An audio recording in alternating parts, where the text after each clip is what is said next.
Hello. We've been talking about plants a lot this week, and we've been reading some stories about plants and vegetables.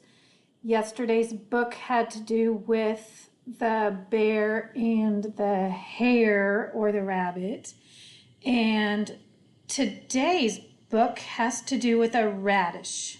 Have you ever had a radish? I'll be honest, I don't like radishes very much. I'll put them in my salads sometimes, but I usually don't like them. But this book is called The Runaway Radish.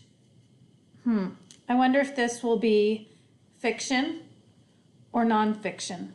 Remember, fiction means that it's made up, and nonfiction means that it's real. So if a radish, a vegetable, is running away, is that real or is it make-believe? This book is by Janice Levy.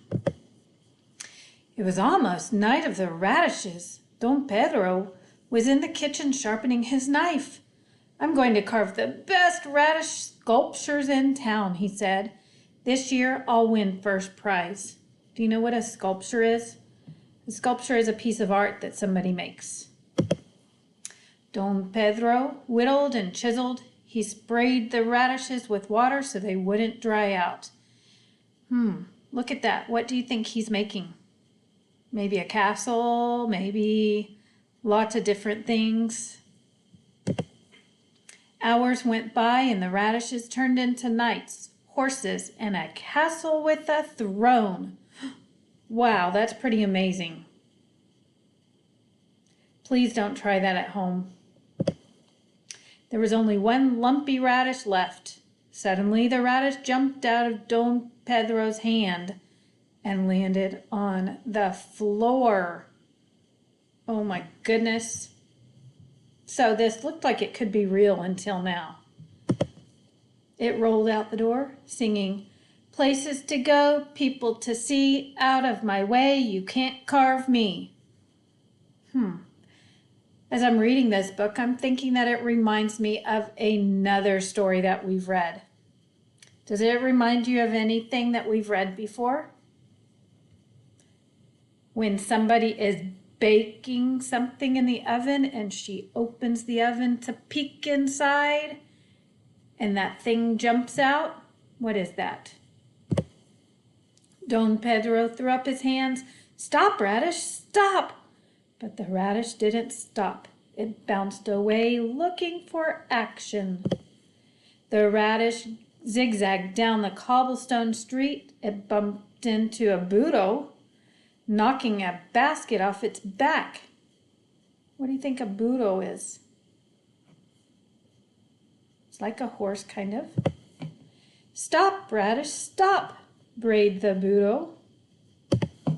But the radish didn't stop. It sang, "Places to go, people to see, out of my way, you can't carve me." So the burro chased the radish, and Don Pedro chased the burro. Oh, the radish skipped into the courtyard, tripping a band of musicians. The mariachis dropped their trumpets and sang out of tune. "Stop, radish, stop!" shrieked the mariachis. But the radish didn't stop. It sang, "Places to go, people to see, out of my way, you can't carve me." You can join in on that. There they go. So the mariachis chased the radish, and the burro chased the mariachis, and Don Pedro chased the burro. The radish tumbled by, trampling tortillas in an outdoor cafe. The cook fell into her pot of sauce. "Stop, radish, stop!" sputtered the cook. But the radish didn't stop. It sang, "Places to go, people to see, out of my way, you can't carve me." So the cook chased the radish, and the mariachis chased the cook, and the burro chased the mariachis, and Don Pedro chased the burro.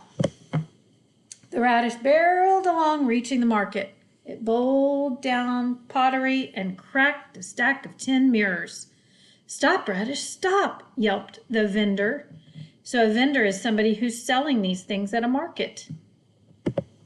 But the radish didn't stop. It sang, places to go, people to see. Out of my way. You can't carve me.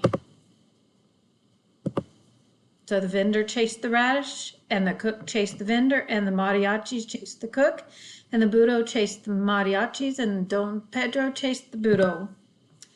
The radish huffed and puffed. All this rocking and rolling, jumping and bumping was tiring.